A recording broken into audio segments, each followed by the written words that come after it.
बिस्मिल्लाहिर्रहमानिर्रहीम। अस्सलाम वालेकुम। टारगेट 7 के साथ मैं हूं एतजाज़ नकी और मेरे साथ मौजूद हैं सज्जाद तरीन साहब। नाज़रीन, आज के प्रोग्राम में सबसे पहले तो जिक्र करेंगे कि आज जब पार्लियामेंट का इजलास हुआ जिसमें मिनी बजट जो है वो पेश किया गया और उस पर जो है मुख्तलिफ तजावीज़ भी सामने आ रही हैं और ये 17 तक जो है इसको एडजन किया गया सुबह 10:30 बजे तक और फिर से ज़ाहिर है उस पर बहस मुबाहिसा होगा। इससे पहले इस मिनी बजट के हवाले से आर्डीनेंस का कहा गया था, सदर ममलिकत को दरख्वास्त की गई थी और उसके नफाज के हवाले से तो सदर ममलिकत ने पार्लियामेंट को बिला ताख़ीर बुलाने का कहा था और उन्होंने कहा था कि इसको कानूनी आप जो तरामीम है वो कर लें और इसको पार्लियामेंट से आप पास करवा लें। तो इस हवाले से ये सेशन हो रहा है। मिनी बजट में क्या कुछ सामने आ रहा है और इस पर भी हम बात करेंगे। इसके साथ साथ इंटरनेशनल रेटिंग एजेंसी मूडीज़ उन्होंने भी पाकिस्तान के अगर ये बेल आउट पैकेज मिलता है पाकिस्तान को तो उसके बाद पाकिस्तान की मुआशी सूरत हाल की क्या शक्ल होगी, इस पर भी उन्होंने कमेंट किया है और बाकायदा लिखा गया है कि पाकिस्तान की मुआशी सूरत हाल, मुआशी आउटलुक क्या होगा, इस पर भी हम बात करेंगे। इसके साथ साथ एक अहम डेवलपमेंट आज ये हुई कि इमरान खान साहब की एक तो इंसदाद दहशतगर्दी अदालत ने इलेक्शन कमीशन के बाहर हंगामा आराई केस में उनकी ज़मानत मनसूख की और उनको तलब किया गया था। ज़ाती हैसियत में खान साहब पेश नहीं हुए, जिस पे जज साहब ने अब एक तहरीरी फैसला भी जारी कर दिया है, ज़मानत मनसूख हो गई है। जिसके बाद पीटीआई के वकला जो है उन्होंने लाहौर हाई कोर्ट का रुख किया, वहाँ अपील की और अब जब हम ये प्रोग्राम कर रहे हैं तो अभी तक ये इतलात हैं कि लाहौर हाई कोर्ट ने भी इमरान खान साहब को ज़ाती हैसियत में तलब किया है। उन्होंने कहा ज़मानत उस वक्त तक नहीं हो सकती जब तक वो ज़ाती हैसियत में पेश नहीं होते, चाहे अगर चूँकि ये कहा गया कि वो ज़ख्मी हैं पेश नहीं हो सकते तो जज साहब ने ये कहा कि उनको हर सूरत पेश होना होगा, आप एम्बुलेंस के ज़रिए या स्ट्रेचर के ज़रिए या किसी भी तरीके से उनको पेश करें। इस पर भी बात करेंगे। इसके साथ साथ बैंकिंग कोर्ट के हवाले से भी केस था और उसमें भी खान साहब की ज़मानत के हवाले से मामला चल रहा था, लेकिन उसकी समाअत जो है वो 22 तक जो है वो मौखर कर दी गई है। उसके बाद देखा जाएगा कि क्या सूरत हाल सामने आती है। वो भी एक इंतहाई अहम केस है। तो ये केसेस का मामला चल रहा है। इससे पहले खान साहब अदलिया से पुरुमीद होने की बात भी कर चुके हैं। अब इमरान खान साहब ने खिताब किया है इस सारी सूरत हाल के रिस्पांस में। इमरान खान साहब ने वीडियो लिंक के ज़रिए ये खिताब किया। जब ये खिताब कर रहे थे उस वक्त अदालत उनका इंतज़ार कर रही है और वो कौम से खिताब कर रहे हैं और उन्होंने जो गुफ्तगू की वो ज़ाहिर है मौजूदा मुआशी सूरत हाल के हवाले से भी थी और बिलखसूस ये जो केसेस के मामला थे इस हवाले से भी उन्होंने बात की है। और इस दौरान जमान पाक के बाहर बड़ी तादाद में कारकुनान भी जमा हुए खान साहब के। जब ये खबर सामने आई कि ज़मानत मनसूख हुई और ये कहा जा रहा था कि हो सकता है मुमकिन तौर पर गिरफ्तारी हो सकती है, तो कारकुनान की एक बड़ी तादाद जमान पार्क के बाहर भी जमा हुई है। तो इस पर भी बात करेंगे। इसके अलावा इलेक्शन कमीशन के रवैये के हवाले से और जो इलेक्शन की तारीख देने के मामले पर असद उमर साहब ने भी कमेंट किया है और उस पर राना सनाउल्लाह जो वफाकी वज़ीर दाखिला है उन्होंने भी गुफ्तगू की है, वो भी शामिल गुफ्तगू करेंगे। इसके साथ साथ एक अहम मामला है, जनूबी पंजाब की एक बड़ी मारूफ शख्सियत हैं और बड़ी रिस्पेक्टफुल शख्सियत हैं, मारूफ वकील भी रहे हैं, अब भी वो बाकायदा वकील के तौर पर इज़्ज़त रखते हैं अपने इलाके में और बार के प्रेसिडेंट भी रहे हैं डिस्ट्रिक्ट सतह पे। उनको गिरफ़्तार किया गया है और उन पे असलहे का पर्चा दर्ज किया गया है, रऊफ़ लुंड साहब। तो ये इसकी वजह क्या है, क्योंकि एक जानिब वो ज़ाहिर है एक समाजी कारकुन भी हैं और सियासी कारकुन भी हैं। वो वहाँ पे पाकिस्तान पीपल्स पार्टी के हवाले से बड़े सरगर्म कारकुन भी हैं और उनकी कैंपेन भी कर रहे थे। तो उन पर ये कहा जा रहा है कि मुखालिफ जमातों के दबाव पर यह पर्चा दर्ज किया गया है। क्या सूरत हाल है क्या नहीं है, इसका भी हम जिक्र करेंगे आज के शो में। साथी से सबसे पहले तो आज पार्लियामेंट का आखिरकार वो इजलास हुआ जिसका सदर ममलिकत ने कहा था और मिनी बजट के हवाले से तजावीज़ सामने आ गई। मिनी बजट में क्या कुछ है इसका तो हम जिक्र करते हैं, उसमें क्या कुछ सामने आ रहा है, क्या कुछ इसाक डार साहब ने बात की है। लेकिन ये अब पार्लियामेंट का सेशन बुलाया गया, फिर वो सेशन ज़ाहिर 17 को बुलाया जाएगा। क्या तवक्को की जा रही है कि बहुत जल्द जब ये 10 दिनों के वर्चुअल मुज़ाकरात IMF के साथ हमारे चल रहे हैं उससे पहले ये पार्लियामेंट से अप्रूव हो जाएगा? एतजाज़ ये अप्रूव तो हो जाएगा, लेकिन मैं आपको अर्ज़ करूँ कि अवाम बहुत मुश्किलात का शिकार हो जाएंगी। 170 अरब रुपए के मुख्तलिफ हिलो बहानों से टैक्स लगाए जा रहे हैं और महंगाई का एक नया तूफ़ान आ जाएगा। और पाकिस्तान में पहले मैं कई दफ़ा कह चुका हूँ कि मिडिल क्लास ख़त्म होती जा रही है। कार्ल मार्क्स ने ये कहा है कि जो मिडिल क्लास होती है वो किसी भी समाज में शाक ऑब्ज़र्वर का काम करती है। ऊपर दौलत वाले होते हैं, अशराफिया, नीचे गरीब लोग होते हैं, दरमियान में जो है वो एक क्लास मिडिल क्लास होती है। मिडिल क्लास वाले, उनका पाँव जो है वो गरीब के कंधे पे होता है और उनका हाथ जो है वो अमीर के पाँव में होता है। ये कार्ल मार्क्स ने कहा है। ठीक है। एतजाज़ मैं आपको अर्ज़ करूं कि गरीब आदमी, अब वो मिडिल क्लास तो ख़त्म होगी, अब ये बहुत दौलत वाले लोग रह जाएंगे या गरीब आदमी रह जाएगा। और जो बहुत दौलत वाले लोग हैं, जिनके पास बहुत दौलत है, उनको कोई मसला नहीं है, चाहे पेट्रोल जितना मर्जी महंगा हो जाए, खाने पीने की चीज़ें जितनी मर्जी महंगी हो जाएं, और वो तो यहाँ की मेडिसिन नहीं खाते, वो तो मेडिसिन भी बाहर से मंगवाते हैं, उनको कोई फ़र्क नहीं पड़ेगा। अच्छा, मसला ये है, हमारे जो सरकारी हॉस्पिटल्स में मेडिसिन आती हैं, इस पर मैंने कई दफ़ा, आपको पता है, पर पोली क्लिनिक का हमने प्रोग्राम किया था तो उसमें मैंने जिक्र भी किया था कि जो पोली क्लिनिक में मेडिसिन आती हैं, उसके डॉक्टर और उसका जो स्टाफ है वो वहाँ से दवाइयाँ नहीं लेके खाता, क्योंकि उनको उस पर एतमाद ही नहीं है कि शायद कोई, मेरे ख्याल है कोई बहुत ही कम दर्जे की दवाइयाँ जो हैं वो ख़रीदी जाती हैं सरकारी सतह पर, तो वो नहीं खाते। जो बड़े दौलतमंद लोग हैं उनको कोई फ़र्क नहीं पड़ेगा, उनकी गाड़ियाँ उसी तरह चलती रहेंगी, उनका बाकी ज़िंदगी का जो रहन सहन है वो चलता रहेगा। ये सारे का सारा बोझ जो है वो आम आदमी पे पड़ेगा। आप मुझे ये बताएं, 15,000 रुपये तनख्वाह लेने वाला शख्स जो है वो किस तरह गुजारा कर सकेगा, वो किस तरह बिजली का बिल देगा, वो किस तरह गैस का बिल देगा, और किस तरह बाकी जो अखराजात हैं वो पूरे करेगा। गरीब आदमी आटा खाता है, गरीब आदमी की तो खुराक यही है ना, जी। वो तो रोटी खाती है और कुछ नहीं है। चलो, और तो बाकी चीज़ें छोड़ दें, वो महंगा हो गया है और महंगा और हो जाएगा। एक महंगाई इस बजट के वजह से होगी, जो ये बजट आएगा और इसके अदाद-ओ-शुमार इम्पैक्ट डालेंगे। एक वो खुद साख्ता महंगाई होगी जो दुकानदार खुद कर देंगे, गली मोहल्लों में बहुत ज़्यादा महंगाई हो जाएगी। और मैं अर्ज़ करूं कि जो मौजूदा मुआशी सूरत हाल है, ये ऐसे नहीं चल सकती, इसमें को बहुत बड़ी तब्दीलियों की ज़रूरत है। आप मुझे बताएं एतजाज़ साहब, आप बताएं, आप भी बहुत ज़माने से जर्नलिज्म में रहे हैं और बड़े अरसे से आप काम कर रहे हैं, आप बताएं कि जिस मुल्क की मुआशी हालत ये हो, जिस मुल्क में मिनी बजट आया हो, 170 अरब रुपए के टैक्स लगाए जा रहे हों, उसमें 80 से ज़्यादा वज़ीर आपने बनाए हुए हैं, क्या वो मुल्क अफोर्ड कर सकता है? नेवर। 80 से ज़्यादा आपने वज़ीर बनाए हैं, मुशीर बनाए हैं, एडवाइज़र बनाए हुए हैं, उनकी मराहत, उनके बिजली के बिल, उनके पेट्रोल के बिल, उनके स्टाफ के बिल, उनकी गाड़ियाँ, उनके घरों के बिल, ये कहाँ से दिए जा रहे हैं? आप गरीब आदमी को ये कहते हैं जी कफ़ायत शारी करे, गरीब पे बोझ नहीं डलेगा। भाई, गरीब मुल्क जो है उसके आपने 80 से ज़्यादा वज़ीर, मुशीर और स्पेशल एडवाइज़र बनाए हुए हैं, उनकी क्या ज़रूरत है, आप मुझे बताएं।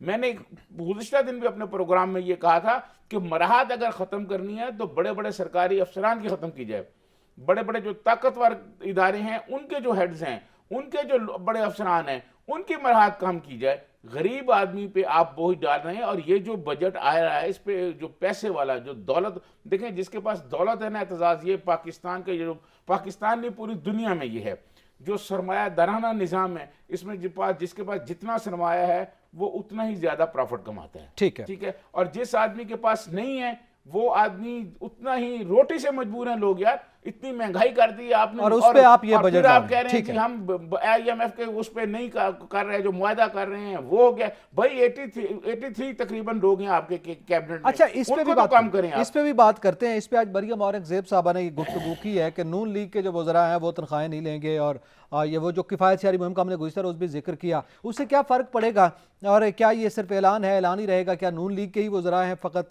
जो कि नहीं लेंगे, तो बाकी क्यों नहीं लेंगे? तो इस पर हम बात करते हैं। लेकिन हमें ज्वाइन किया है मुआशी तजियाकार हैं जनाब नईम सिद्दीकी साहब, माहिर मुआशियात हैं। बहुत शुक्रिया नईम सिद्दीकी साहब वक्त देने का। आपसे जानना चाहेंगे, मिनी बजट जो है वो पार्लियामेंट में पेश हुआ, उसके आर्डिनेंस का पहले कहा गया, सदर मुमलिकत ने नहीं किया, पार्लियामेंट में आ गया, लेकिन बहरहाल वही मिनी बजट है, उस शक्ल में नहीं, किसी और शक्ल में वो इम्प्लीमेंट होना है। अब सवाल ये है कि जो कुछ इसके तफसीलात सामने आ रही हैं कि 170 अरब रुपए के टैक्सेस भी हैं, इसके अलावा इसमें 17 से 18% कर दी जाएगी सेल्स टैक्स की शरह। ज़ाहिर है सेल्स टैक्स का मतलब वो अमीर आदमी भी लेता है, गरीब आदमी भी लेता है। 25% GST भी लगाया जा रहा है पुरतायुश अशिया पर। तो इसके क्या आप असरात देख रहे हैं? बिलखसूस आप बिजनेसमैन भी हैं, तो बिजनेसमैन कम्युनिटी क्या कह रही है इस पर? अभी जैसे तरीन साहब बात कर रहे थे कि जो कुछ भी है वो गरीब आदमी के ऊपर लगाया जा रहा है, वो गरीब आदमी ही पिसा जा रहा है। लेकिन मैं यहाँ ये कहूँगा कि गरीब से ज़्यादा आप, मैं और इस किस्म के बेशुमार वो लोग जो लोअर मिडिल क्लास और मिडिल क्लास वाले हैं, उनका तो सत्यानाश हो रहा है। आप देखिए कितनी सिंपल मैथमेटिक्स है कि आप चौथी क्लास के बच्चे को भी बिठा दें और उसे कहें कि 2+2 कर दो, तो हमने 4 करना है।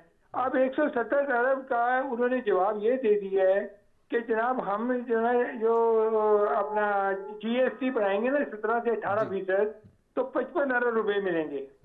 इसके अलावा हवाई जहाज के टिकट, चीनी के मशरूबात, excise duty, withholding tax और ये जो शादी के फंक्शन है इनके ऊपर एडिशनल 10% एडजस्टेबल टैक्स लगा दिए है, 18% सेल टैक्स लगा दिया है। तो ये, और इसके अलावा सिगरेट से इनको 60 अरब मिलेंगे। तो ये 60 अरब और 55 अरब जीएसटी से और बाकी 55 अरब रुपए मिसलेनियस आइटम से करके ये 170 अरब रुपए बन गया। अब ये तो मोटी मोटी कैलकुलेशन होगी।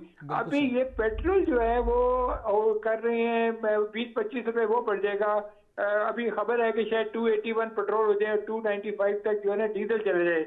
अब सिचुएशन ये है कि आपने पूछा कि बिजनेस कम्युनिटी पे, ये लोगों पे क्या असर पड़ेगा। मैं आपको ये बता दूं कि 50,000 रुपए तक जो भी लोग तनख्वाह लेते हैं ना, वो 100 यूनिट का बिल नहीं दे सकते।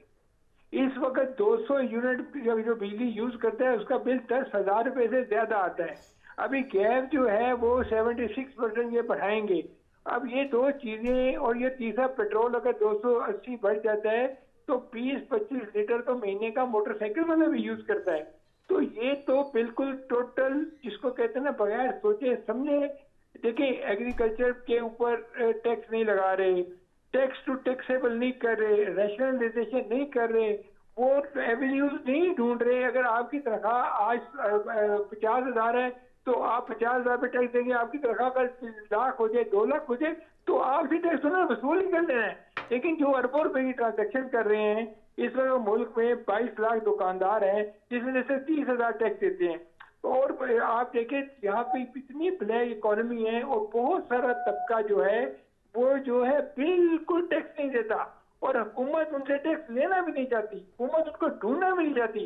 अब जिसको लास्ट वीक भी आपसे बात हो रही थी और मैंने आपको जो बताया था वही अब ये बजट आ गया है कि इन्होंने कहा भाई आसान तरीके है, अमीर पे भी उतने ही टैक्स लगा दो। अब एक बंदा जो महीने का 1 करोड़ कमाता है वो भी 280 रुपए का पेट्रोल खरीदेगा, जो महीने का 20,000 कमाता है वो भी इतने के 280 का प्रोडक्ट। तो ये क्या तरीका कार है। अच्छा नईम सिद्दीकी साहब, ये बड़ी अच्छी आपने बात की। यकीनन यही है कि अमीर गरीब पे यकसन तौर पे आप नाफिज कर दो, मोटी मोटी कैलकुलेशंस हैं। इस तरह से आप 170 रुपए इकट्ठा कर लेंगे, जीएसटी लगा दें, सीमेंट पे लगा दें, पुरतायुश का नाम देकर बच्चों के खिलौनों तक पे लगा दें, लग्जरी आइटम का नाम देकर गरीबों के खानों पे लगा दें। ये सब कुछ हो रहा है और ये होना है अभी।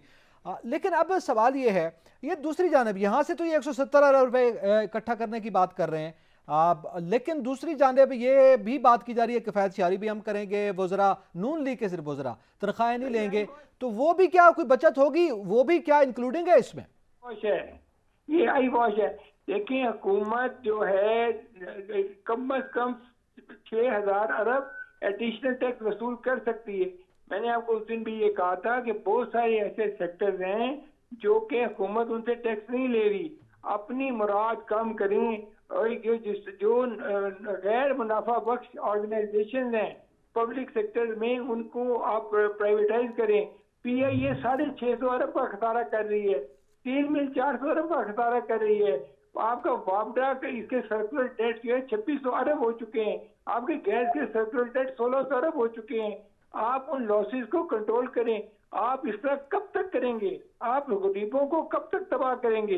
देखिए आपको एफिशिएंसी मॉनिटरिंग की जरूरत है, आपको टैक्स में रिफॉर्म करने की जरूरत है, आपको पॉपुलेशन कम करने की जरूरत है, आपको करप्शन, देखिए अब इससे ये होगा करप्शन और बढ़ जाएगी, अब लोग रिश्वत की तरफ ज्यादा जाएंगे, स्मगलिंग आपकी जोर बढ़ जाएगी।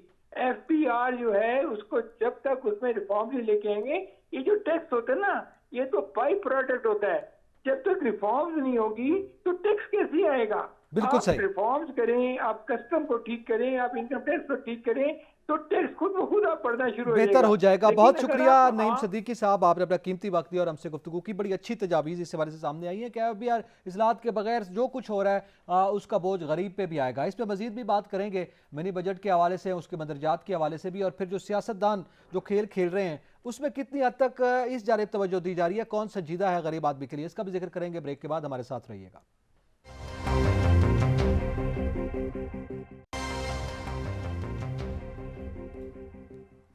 वेलकम बैक नाज़रीन। बात कर रहे हैं मिनी बजट के हवाले से, जो कि कौमी असम्बली में भी पेश हुआ, उसके बाद सेनेट से मंजूरी के बाद इम्प्लीमेंट किया जाएगा और उसके बाद IMF से बेल आउट पैकेज दिया जाएगा।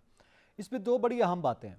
एक बात तो ये है कि हुकूमत की तर्जुमान जो है मरियम औरंगज़ेब साहबा, उन्होंने ये कहा है कि नून लीग के जो वज़रा हैं ये फ़ैसला हुआ है कि वो तनख्वाहें नहीं लेंगे। तो ये उनका बड़ा एहसान है कि वो तनख्वाहें नहीं लेंगे, ज़ाहिर है जिनकी वो नुमाइंदगी कर रहे हैं उनकी वजह से। तो फिर इन रिटर्न क्या होगा, एक तो ये बड़ा अहम सवाल है। और दूसरा, मूडीज़ ने जो कि इंटरनेशनली रेटिंग के हवाले से और मुआशी आउटलुक के हवाले से जारी करती है, उसने पाकिस्तान के जो बेल आउट पैकेज है उसके बाद की मुआशी सूरत हाल का जिक्र करते हुए कहा कि इसके बावजूद भी पाकिस्तान की मुआशी सूरत हाल बेहतर नहीं होगी जब तक इंतज़ामी मामलात नहीं बेहतर होंगे, यानी गवर्नेंस बेहतर नहीं होगी। इस पर भी बात करते हैं। नजरिया साहब, ये दो बड़े अहम इशूज़ हैं। एक तो क्या नून लीग के सिर्फ वज़रा हैं, ये तो 13 जमातों की हुकूमत है, इसमें तमाम जमातों के हैं, क्या बाकी मान नहीं रहे, क्या मामला है? अब ये तनख्वाहें सिर्फ नून लीग नहीं लेगी और उनके वज़रा नहीं लेंगे और वो बड़ा एहसान भी करेंगे। देखिए, ये करने की कोई ज़रूरत नहीं है कि नून लीग की तनख्वाहें नहीं लेंगे। आपको मौजूदा जो मुआशी सूरत हाल है इसमें आपको 5, 7, 8 बहुत ज़्यादा 10 वज़रा से ज़्यादा वज़रा नहीं होने चाहिए। आप बाकियों को फ़ौरन फारग कर दें, ठीक है। ये तनख्वाह वाली बात नहीं करनी चाहिए कि जी तनख्वाह लेंगे वो नहीं लेंगे, ये करेंगे ये वो पॉपुलैरिटी के लिए एक देखें, फेस सेविंग टाइप हम कह तनख्वाह लें। आप तनख्वाह ना भी लें तो उनकी जो मराहत हैं वो इतनी ज़्यादा हैं एक वज़ीर की, ठीक है, कि तनख्वाह ना भी ले तो कोई फ़र्क नहीं पड़ता। और जो फिर वजारत चला रहे होते हैं उसमें फिर जो किस्से चलते हैं वो अलहदा होते हैं। आप फौरी तौर पर ये करें कि सिर्फ अपने जो कैबिनेट है उसमें 10 लोगों को आप मुंतखब करें, 11 लोगों को मुंतखब करें और उनको कहें कि जी अब मुल्क के हालात ऐसे नहीं हैं। इसी तरह आप सूबों में चले जाएं, वहाँ भी कम करें, 4-4, 5-5 लोग करें। इसी तरह आप जब कम करेंगे तो एक मैसेज जाएगा आम आदमी तक, एक बात। दूसरी बात जो है, फौरी तौर पर ऐलान कर दें कि ये जो पेट्रोल वज़रा का है ये भी नहीं इनको मिलेगा, ठीक है। इनकी सारी मराहत बंद, और ये जो सरकारी घरों में इतना बड़े बड़े बिजली खर्च होती है, ये इतने जो गैस खर्च होता है इनका, वो चल रहे हैं उसमें, वो भी ख़त्म होने चाहिए, वो भी नहीं होना चाहिए। और ये सारे वज़रा को आर्जी तौर पर कई फ्लैटों में शिफ्ट करें कि ये 2-2 कमरों के फ्लैटों में रहेंगे। ऊपर से मैसेज तो फिर ये आना चाहिए। ये ऐसा नहीं होता कि आप कहें जी कि वक्त का हाकम है वो खदर का सूट पहन ले और कहे जी सब ठीक हो गया जी, हम ये करें, ऐसा नहीं होगा। Prime minister secretariat, prime minister house, Aiwan Sadr और बाकी इसी तरह के जो इदारे हैं जिनका नाम लेते हुए मेरे पर जलते हैं, उनके अखराजात पे कट आना चाहिए। उनके अखराजात एतजाज़ में आपको बता रहा हूँ, आप यकीन माने कि जब ये ऐसा नहीं होगा, लोग गरीब आदमी जो मुश्किलात की तरफ बढ़ेंगे, उनकी मुश्किलात बहुत ज़्यादा होंगी, तो बहुत शदीद रद्द अमल आएगा। और वो फिर दुनिया में जिससे पहले जो रद्द अमल आए हैं उनके बड़े खौफनाक नतीजे सामने हैं। अच्छा, ये आप बात कर रहे हैं, आप ये बात कर रहे हैं कि उमरा तबके की, आप बात कर रहे हैं हुकूमती वज़रा की और उनकी पुरतायुश ज़िंदगी की जो कि वो गुजारते हैं। ये खैर तनख्वाह वाला तो लॉलीपॉप ही हम कह सकते हैं, ये तो कोई ऐसी बात नहीं है कि आप इस पर कोई बड़ा एहसान है। लेकिन दूसरी जानब शहरी रहमान साहबा ने आज गुफ्तगू की है, वो भी वफाकी वज़ीर हैं और पीपल्स पार्टी से ताल्लुक़ है। उन्होंने ये कहा है कि कौन से मुल्क में 10-10 दिन तक शादियां चलती हैं। आपको पता है शादी पे भी 10 से 18% टैक्स लगा रहे हैं, तो ये हमारे मुल्क में ही है। कौन से मुल्क में रात तक मार्केटें सारी रात खुली रहती हैं, हमारे यहाँ ही है। ये बात दुरुस्त है अपनी जगह पर, लेकिन वो शायद अपनी कैबिनेट पे तनकीद से ज़्यादा उस आवाम पर तनकीद कर रहे हैं जो यहाँ का एक कल्चर भी है, एक सिलसिला भी है। तो ये जो गरीब आदमी कोई 10-10 दिन शादियाँ होती हैं और जे इस उमरात तबके की जो ये बात कर रहे हैं, उनकी अगर 2 दिन में भी इस तरह के फंक्शंस हों तो क्या इक्वल एक्सपेंसेस होते हैं? जो गरीब आदमी है ना, जो शहरी रहमान साहबा बात कर रही हैं, मैं आपको अर्ज़ करूं कि वो जो गरीब आदमी है उसके यहाँ तो तसव्वुर ही नहीं है 10 दिन की शादी का। ये जो 10-10 दिन लोग शादियाँ करते हैं और जिस तरफ उनके इशारे हैं, वो तो हुक्मरान क्लास के लोग हैं ना। वो हुक्मरान क्लास के लोग जो हैं वो अपना फंक्शन लाहौर भी कर रहे हैं, कराची भी कर रहे हैं, कोई लंदन भी करते हैं जिनके पास बहुत पैसा है, आपको पता है ना, बिल्कुल लंदन भी शादियां हुई हैं लोगों की। तो ये बात 10-10 दिन वो करते हैं। नहीं, उनकी वो लंदन की एक दिन की शादी क्या इस गरीब अगर 10 दिन भी करता है बराबर है क्या? देखें, आप जब तनकीद कर रहे हैं, बात ये है कि ये अगर आपने इस मुल्क में मुल्क की आवाम से आपको मोहब्बत है तो यार आप ऐसे करें ना जैसे तुर्की के सदर ने किया है।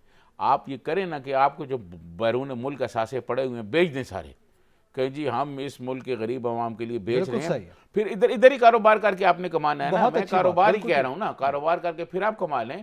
लेकिन अभी जो हालत है, आप कहें जी हम वो बाहर वाले असासे भी बेच देते हैं, सारा कुछ जो है वो इधर ही आ जाएगा और गरीब आदमी की हालत बेहतर होनी चाहिए। और फिर सिर्फ वज़रा की तादाद कम नहीं होनी चाहिए, एतजाज़ ये जो बाहर बैरून मुल्क बड़े सरकारी अफसरान, इनके बच्चे ये नौकरियां यहाँ करते हैं और ये बच्चे इनके बाहर पढ़ते हैं। मैं किस किस आदमी का नाम लूँ, ठीक है, उनके बच्चे जो हैं वो बैरून मुल्क पढ़ते हैं, बैन कर दिया जाए और पाकिस्तान में उनको तालीम दी जाए। इलाज बैरून मुल्क बैन कर दिया जाए कि कोई मिनिस्टर, कोई और आदमी बाहर इलाज कराने नहीं, कोई ब्यूरोक्रेट, कोई सरकारी मुलाजम बाहर नहीं जाएगा, उसकी फैमिली बाहर नहीं जाएगी। ये जो डुअल नेशनल है ये क्या कर रहे हैं? एक रिपोर्ट पेश की गई थी कौमी असम्बली में, सुप्रीम कोर्ट में, कि कितने डुअल नेशनल हैं, वो मैं किसी दिन आपको नाम भी बता दूंगा।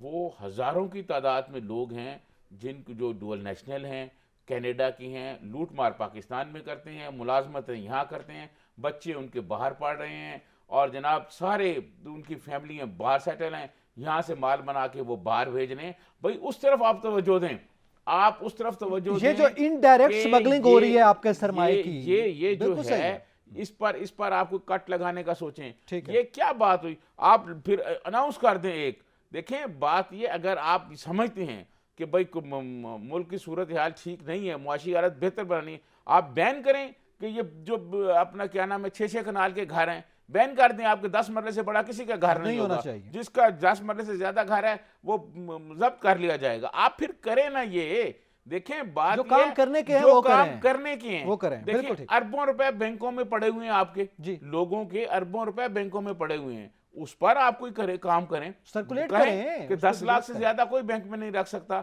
इलाज सरकारी हॉस्पिटल्स में होगा और सब कराएंगे और अपग्रेड करें सरकारी अस्पताल को। आप यकीन माने ये ब्यूरोक्रेसी और ये सियासतदान सब ठीक अगर ये और तमाम लोग जो हैं ये अपना इलाज इन सरकारी हॉस्पिटल में करें, इनके बच्चे सरकारी स्कूलों में पढ़ना शुरू हो, सारे ठीक हो जाएंगे। लेकिन इनके बच्चे तो वहां पढ़ते हैं, इनके इलाज वहां होते हैं, ये तो पानी बाहर का पीते हैं यार, ये पानी यहाँ पाकिस्तान का नहीं पीते। तो फिर सूरत हाल वही होगी ना, जब भी ये तो तारीख गवाह है, जब भी मिडिल क्लास खत्म हुई है तो उसके बाद फिर जो सूरत हाल मुल्कों की हुई है वो हमने देखा है, और नहीं तो हमारी इस जनरेशन ने मिस्र में भी सूरत हाल देखी है। अच्छा, आप थोड़ा सा दूसरा मूडीज जो बात कर रहे हैं वो कहते हैं आप ले लें जी, बेल आउट पैकेज ले लें, आपको IMF ने पैसे दे दिए, चलें जी आ गए। ये तासुर दे रहे हैं कि जब वो पैसे आ जाएंगे तो फिर कुछ रिलीफ मिल जाएगा। एक आम आदमी बेचारा जो है जाहिर है वो एक उम्मीद ही लगा सकता है, वो ये समझ रहा है, और इनके नुमाइंदे भी यही तासुर देने की कोशिश कर रहे हैं। हालांकि उसके बाद जो मूडीज बात कर रहा है वो तो ज़्यादा खतरनाक बात है। वो कह रहे हैं कि पहले 6 महीने इस साल के वो तो 33% प्लस जो है वो महंगाई होगी, और उसके बाद फिर जो नताइज होंगे वो मेरे ख्याल में जिसका हम जिक्र कर रहे हैं वही सामने आएंगे। तो आप क्या समझते हैं उसके? मूडीज जो है इंटरनेशनल एजेंसी है रेटिंग की, और मूडीज जो कहते हैं वो गलत नहीं कह रहे होते। हम उनकी हमारे साथ कोई मुखालफत या दुश्मनी नहीं है। एतजाज़ बात ये है कि IMF के जो पैसे हमें आएंगे भी ना, उससे भी पाकिस्तान की जो मुआशी सूरत हाल हो गई है वो बेहतर नहीं हो सकेगी। उसके लिए जो मैंने बातें की हैं ना, वो कट आपको वो लगाने पड़ेंगे। सरकारी मुलाजमों की तनख्वाहों पर कट लगाना पड़ेगा, उनकी मराहत पे कट लगाना पड़ेगा। आपको ये जो बड़े बड़े आप देखें ये क्यों नहीं करते यार, आप आप सीधा ये कर दें कि 10 मरले से 10 मरले से बड़ा जिसका घर है उस पर लगा देना 5 लाख रुपए इजाफी टैक्स। आप क्यों नहीं लगाते? आप लगा देना जिससे 1500 सीसी से बड़ी जिसकी गाड़ी है उस पर लगा दें इजाफी टैक्स, ठीक है। और जिसके पास 1500 सीसी से बड़ी गाड़ी है आप कह दें कि उसका पेट्रोल जो है वो 300 रुपए लीटर उसको मिलेगा। टारगेटेड सब्सिडी देना गरीब आदमी को, बिल्कुल ठीक है। अब ये क्या बात हुई कि मोटरसाइकिल वाला भी 280 रुपए में ले, और जो जिसके पास 2000 या 4000 सीसी गाड़ी है वो भी उसी तरह ले, उसको तो फर्क नहीं पड़ेगा। ये गरीब आदमी के लिए आप यकीन माने कि बड़े मसाइल पैदा होंगे। फिर प्राइम मिनिस्टर अपने अखराजात कम करे, ऐवान सदर के अखराजात कम हो, ये इस तरह नहीं चलेगा। जो बड़े बड़े घर हैं उन पे इजाफी टैक्स लगाएं। टैक्स लगाएं, बिल्कुल ठीक है। 6-6 कनाल के घर हैं, 3-3 कनाल के घर हैं, बड़े घरों पर टैक्स होना एफबीआर को चाहिए। ठीक करें सर, टैक्स से पहले तो एफबीआर को ठीक करें ना, दौलत जो महकमा टैक्स अब कलेक्ट एफबीआर का करता है। सुन लें, जी। एफबीआर का सुन लें जनाब। हमारे दोस्त हैं शब्बर जैदी, 40 साल वो लोगों को ये बताते रहे कि टैक्स चोरी कैसे होता है। जी। ठीक है, खान साहब ने उनको लगा दिया कि जी आके टैक्स चोरी जो आप रोकें। ठीक है, शब्बर जैदी साहब ने आके जो काम करने की कोशिश की उनको रोक दिया गया। आप ये सिर्फ एफबीआर को देख लें, दर्जनों ने सैकड़ों एफबीआर के, मैं ऐसे लोगों को जानता हूं जो करोड़पति नहीं अरबपति हैं, बिल्कुल एफबीआर जो है वो जो टैक्स वसूली का निज़ाम है, जो टैक्स वसूल करने वाले हैं, वो इदारा जो है उसकी कारकर्दगी ज़ीरो है। उनके जो अफसरान हैं उनकी दौलत में मुसलसल इजाफा हो रहा है। बिल्कुल ठीक है, और लोग एफबीआर में डेपुटेशन पर जाते हैं कि वहाँ माल है। तो ये उनके उनके भी असासे चेक करें ना, उनके असासे भी चेक करना किसी की जिम्मेदारी है या नहीं है। तो ये गरीब आदमी पे मैं समझता हूँ कि बोझ डालना ये अच्छा नहीं है मुनासिब मुल्क नहीं के है, लिए। उसको आप उस क्लास पे हमें रखें जो हुकूमत को बिल्कुल ठीक है। चाहिए कि ये जो मराहत याफ्ता लोग हैं, ये बड़े घरों में जो रहते हैं, बड़ी गाड़ियाँ हैं, जिनके बैरून मुल्क जो इलाज कराते हैं, जिनके बैरून मुल्क असासे पड़े हुए हैं, उनकी तरफ सोचें। ये बड़े बड़े इंडस्ट्री वाले जो हैं उनके बारे में सोचें। ऐसे ऐसे सुपर स्टोर हैं यहाँ इस्लामाबाद में भी, पूरे पाकिस्तान में, कि जो आप यकीन माने कि लाखों रुपए की उनकी रोजाना की आमदनी है, वो टैक्स ही नहीं देते। उठा के देखने को पता लगेगा 26,000 रुपये टैक्स दिया उन्होंने। और यही वो वजह है कि ये जो टैक्स इस्लाहत की हम बात कर रहे हैं वो उस पर तो कोई जाता नहीं, क्योंकि वो उनके घरों में आ रहे हैं ना। इधर टैक्स नहीं देते वो, बल्कि एफबीआर के मुलाजमीन जो हैं वो उधर से ही अमीर हो रहे हैं, उनको वहां से। एतजाज में एक बात आपको बता दूं, इस तरह मुआशी निज़ाम नहीं चलते। बिल्कुल ठीक। ये आपने 2 मईशतें कर दी हैं। मैं पहले भी ये कहता रहा हूँ, आज 170 अरब रुपए के टैक्स लगा के वो जो 2 मईशतें हैं उसमें आपने वाज़े फ़र्क कर दिए। एक मईशत जो है वो प्राइम मिनिस्टर की है, आसफ अली जरदारी साहब की है, मौलाना फजल रहमान, मियाँ शहबाज शरीफ और नवाज शरीफ की है, और एक मईशत उसकी है जो हमारे दफ्तर का ड्राइवर है, हमारे दफ्तर का जो नैब कासिद है, जो हमारे दफ्तर का पीएन है। आप मुझे बताएं ये 2 मईशतें कैसे इकट्ठी चल सकती हैं? इनकी मईशतें एक नहीं है, इनकी सकाफत एक नहीं है, इनका कोई मिलाप एक नहीं है। और ये जो मुआशरे के दरमियान गैप है, इस तरह समाज नहीं चला करते, समाज बिखर जाते हैं इस तरह। बहुत अहम बात की है आपने, और ये आज के वक्त की ये आवाज़ है, ये स्ट्रीट पे यही आवाज़ आना शुरू हो गई है आम आदमी की, बल्कि इस आवाज़ में इजाफा होगा। अब थोड़ी सी अब सियासतदानों का भी जिक्र करें कि हमारे यहाँ जो सियासतदान हैं, यानी 1-2-3 तो आपने नाम ले लिया, ज़ाहिर है खान साहब के भी हवाले से भी बड़ी उम्मीदें थी कि वो करप्शन का खात्मा करेंगे, उनका दौरे हुकूमत भी हमने देख लिया, सियासी तौर पर हमने ये तमाम तर मामलात देखे हैं। लेकिन अब जो डेवलपमेंट सियासी तौर पर हो रही है उसके हवाले से आप क्या समझते हैं? एक दिन डेवलपमेंट होती है, उसी दिन कोर्ट जो है या इदारा है वो बुला रहा है उनको और वो खिताब कर रहे हैं, तो इस पर भी थोड़ा सा जिक्र करते हैं कि हमारा मुआशी अदम इस्तेहकाम का तो हम शिकार हैं ही, मगर सियासी अदम इस्तेहकाम का भी नतीजा हम भुगत रहे हैं। इसका जिक्र करके ब्रेक के बाद हमारे साथ रहिएगा।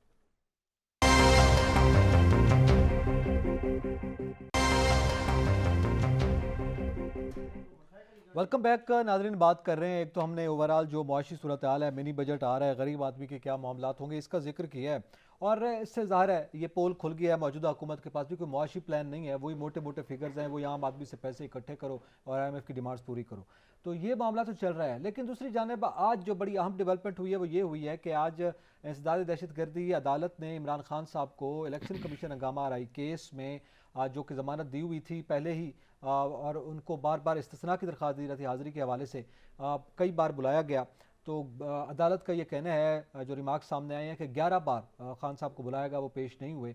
तो उनके वकील ने कहा कि खान साहब चूँकि इंजरी का शिकार हैं, वो चल फिर नहीं सकते, चलने फिरने में दुश्वारी, इसलिए वो पेश नहीं हो सकते, जिस पे अदालत ने कहा कि एक बुलेट की इंजरी पे हम इतनी ज़्यादा रियायत नहीं दे सकते, हमने काफ़ी रियायत दे दी है, और अगर ऐसी सूरत है तो फिर हर एक मुलजिम को हमें इस तरह की रियायत देनी होगी, और अदालत को ऐसी नज़ीर कायम नहीं करना चाहती। उनकी ये ज़मानत जो है वो मनसूख कर दी गई आज इंसदाद दहशतगर्दी अदालत में, जिसके बाद वो अपील में गए लाहौर हाई कोर्ट में। लाहौर हाई कोर्ट उनको ज़ाती हैसियत में तलब कर चुकी है, और वो कह रही है कि वो खुद पेश होंगे तो उसके बाद ये मामला आगे बढ़ेगा, उनका इंतज़ार किया जा रहा है। जब हम ये प्रोग्राम कर रहे हैं अभी अदालत ने कहा है कि इंतज़ार कर रहे हैं, इस पर भी बात करेंगे। और फिर बैंकिंग कोर्ट में उनको समाअत के हवाले से 22 तक की समाअत जो है वो मुकर्रर कर दी गई है, उसमें भी ये ज़मानत का केस था। ज़ातरी साहब उसके बाद खिताब भी किया खान साहब ने, खिताब पे बात करते हैं, लेकिन ये जो केसेस हैं और खान साहब पेश नहीं हो रहे, क्यों, आप क्या समझते हैं क्यों पेश नहीं हो रहे?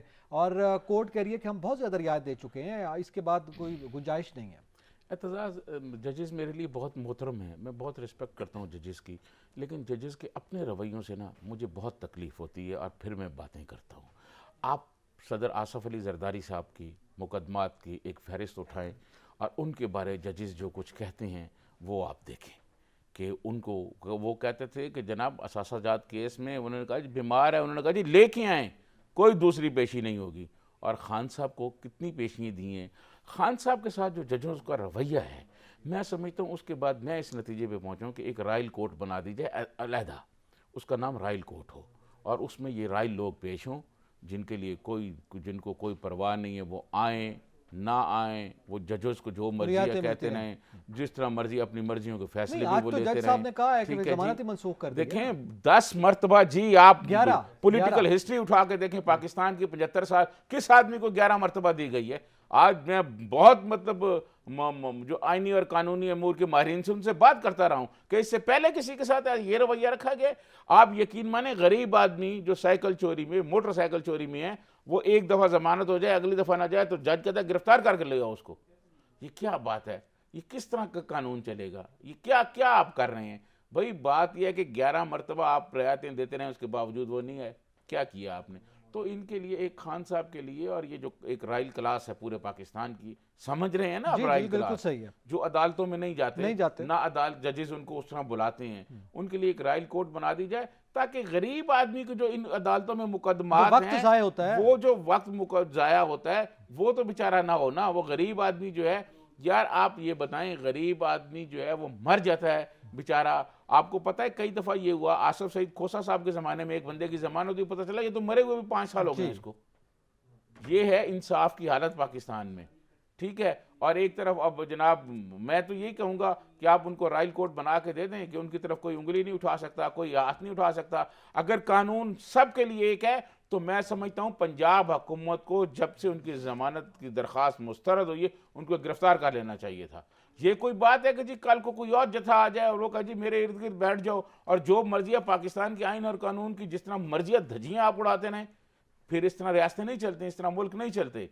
अगर कानून है तो फिर सबके लिए होना चाहिए, या इनके लिए कोई अलग कोर्ट बना दें। इंजरी का वो कह रहे हैं ना कि चूंकि उनको इंजरी है। आपको पता है मियां नवाज शरीफ, आपको याद होगा मियां नवाज शरीफ साहब के हवाले से भी ये सूरत है कि वो जिंदगी मौत के कशमकश में है।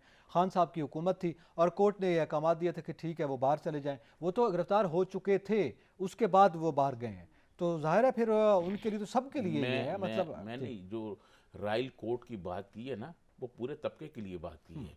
उसमें सिर्फ ये सियासतदान नहीं है, और भी बहुत से तबकात हैं, हैं, ठीक है, बाकी ताकतवर जो लोग हैं जिनको कोई पूछ ही नहीं सकता, ठीक है ना, जिनके लिए अदालतें खत्म कर दी जाती हैं। ठीक है। बात ये है कि राइल कोर्ट बना दें, वो गरीब आदमी को पता होगा कि ये तो नहीं, राइल अब आप कोर्ट क्या वाले समझते हैं, हैं? इनके सर ये अब होगा क्या? देखें, नतीजा क्या होगा? मैं ये समझता हूँ कि खान साहब को कोई हाथ नहीं लगा सकेगा। अगर खान साहब को गिरफ्तार भी करेगी ना पंजाब गवर्नमेंट, तो आप देखिएगा उनकी रात ही को जमानत हो जाएगी, वरना कल हो जाएगी। नहीं, वो तो लाहौर हाई कोर्ट कह रही है खुद पेश हों तो जमानत करेंगे, वो अपील में गए। खान साहब अगर चाहेंगे, उनका दिल चाहेगा तो वो पेश होंगे। खान साहब, जनाब खान साहब को हाथ लगा सकता है? यही तो वो तबकाती फर्क है इस मुल्क में। यही तो वो क्लास फर्क है कि एक क्लास ऐसी है जिसको कोई हाथ नहीं लगा सकता, और एक क्लास ऐसी है कि रात को आप उनके घरों में घुस जाते हैं, आप उनकी दीवारें फलांग देते हैं। ये फर्क है, और इस तरह का फर्क जिस समाज में हो, जिस मुआशरे में हो, वो मुआशरा देर पा नहीं चल सकता। आप गरीब आदमी की बात कर रहे हैं। मैं शेख रशीद साहब को तो गिरफ्तार करना चाह कर लिया, फवाद चौधरी को करना चाह कर लिया। अब गिरफ्तारी का आप जिक्र कर रहे हैं, रऊफ लुंड साहब कामरेड जो हैं, उनको क्यों गिरफ्तार कर लिया गया?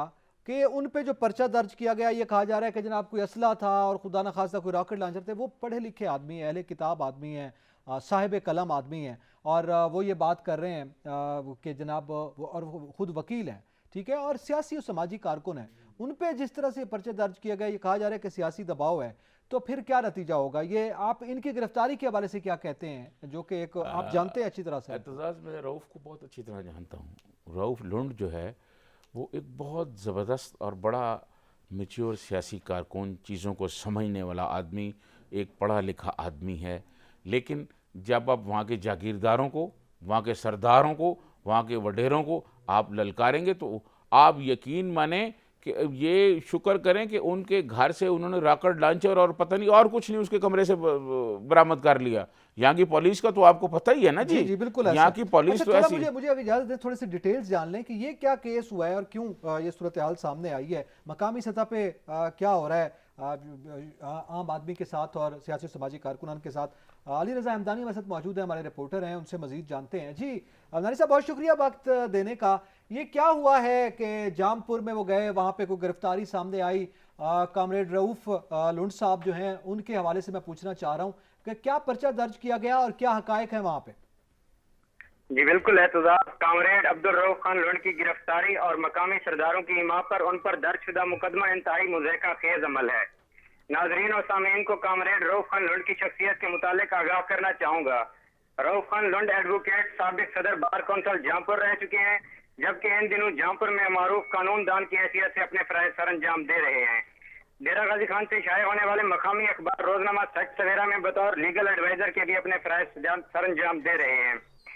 सच टीवी ने हमेशा हक सच की आवाज को अपने नाजरीन और सामीन तक पहुंचाना अपना फर्ज समझा, इसीलिए कामरेड रऊफ खान लुंड की गिरफ्तारी की असल स्टोरी भी अपने नाजरीन को आगाह करना हमारा फर्ज है।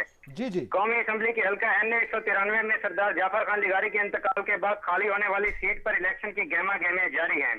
कामरेड रऊफ खान लुंड ने हमेशा कलम किताब से लोगों में शऊर पैदा किया, सरदारी निजाम से लोगों को निजात दिलवाने के लिए हमेशा मस्बत किरदार अदा किया। कामरेड रऊफ खान लुंड ने NA 193 में पाकिस्तान पीपल्स पार्टी के उम्मीदवार सरदार हसन खान को जिताने की इलेक्शन कैंपेन के सिलसिला में अपने आबाई इलाके गए हुए थे, जहां रऊफ खान लुंड की मकबूलियत से खौफजदा होकर मुखालिफ पार्टी के उम्मीदवारों की हिमायत पंजाब पुलिस की जानिब से खुद साख्ता कार्रवाई दिखाकर रऊफ खान लुंड की गिरफ्तारी किया गया और उन पर मुकदमा दर्ज किया गया। ठीक है, उन पर इस नौयत का ये मुकदमा दर्ज किया गया और बासर सियासी शख्सियात के कहने पे हुआ। बहुत शुक्रिया अली रजा हमदानी, आपने हमें अपडेट किया और सारी सूरत हाल से आगाह किया है। अब वो गए हुए थे कैंपेन के जलसे की शक्ल में, जैसे ये बता रहे हैं हमारे रिपोर्टर, और वहाँ पे फिर जो है बासर लगारी ख़ानदान, आप जानते हैं हमारे सदर रहे हैं जनाब लगारी साहब, उनके बेटे हैं अवैस लगारी साहब, फिर उनके बेटे हैं आगे, वो चूँकि इस वक्त नून लीग की जानिब से उम्मीदवार हैं और उनके मुकाबले में अख्तर गुरजानी साहब हैं। ये अख्तर गुरजानी साहब पीपल्स पार्टी के हैं, ये अपना नज़रियाती तौर पर पीपल्स पार्टी के ज़्यादा करीब हैं, तो ये उनके लिए गए हुए थे जलसे में शिरकत के लिए। तो वहाँ पे ये जो है इन पे पर्चा दर्ज किया गया, इस पे यानी असलह का पर्चा डाला गया। रऊफ साहब को आप ज़ाती तौर पर भी जानते हैं, हम भी जानते हैं, लेकिन इस पे फिर इस्लामाबाद में प्रेस क्लब के सामने भी मुजाहरा हुआ है, गुज़िश्ता रोज़ भी मुजाहरा हुआ, अभी भी एहतजाज जो है वो मुख्तलिफ तंजीमें जो हैं वो जनूबी पंजाब के मुख्तलिफ शहरों में भी कर रही हैं, इस्लामाबाद में भी कर रही हैं। देखिए, मैं आपको अर्ज़ करूं कि रऊफ जो है वो दिल यज़दा में खड़कता है कांटे की तरह। वो उस एरिए में, वो क्योंकि सारा वडेरों का एरिया है, लगारी मज़ारीज़ का एरिया है, और वो सारे ये बड़े जागीरदार हैं, ये नहीं चाहते कि इनकी कोई भी मुखालफत करे, इनके बारे में कोई बात करे, क्योंकि बड़े सरदार हैं ना पाकिस्तान में। ये जो कवाली निज़ाम है इसको तो कोई नहीं ख़त्म कर सका, और जो जहाँ सरदार, ये सरदार जब चाहते हैं जिस पार्टी में चले जाते हैं, कहाँ कहाँ से घूम के, और फिर ये इक़्तिदार वाली हर पार्टी के साथ होते हैं। तो रऊफ लुंड के साथ जो जुल्म और नाइंसाफ़ी हुआ है, मैं समझता हूँ इस पर पीपल्स पार्टी की क़यादत को हुकूमत से बात करनी चाहिए। लेकिन इस वक्त जो पीपल्स पार्टी की क़यादत है वो भी अपनी पता नहीं किस मजबूरियों में मसरूफ़ है, और कौन सी उनकी मजबूरियाँ हैं कि वो रऊफ लुंड जैसे आदमी की, जो मैं समझता हूँ एक बहुत बड़ा असासा है पॉलिटिकल क्लास जो है उसका बहुत बड़ा असासा है, जो वर्कर हैं, सियासी कारकुन हैं, उनके लिए एक बहुत बड़ा असासा है, बहुत बड़ा अहम आदमी है। और पूरे हमारे जनूबी पंजाब का और सरायकी वसेब का आप ये बताएं, आपने उसको उठा लिया है, और आप जनाब फिर थानों में यहाँ जो कुछ होता है वो तो फिर एक और मतलब नई वो है ना।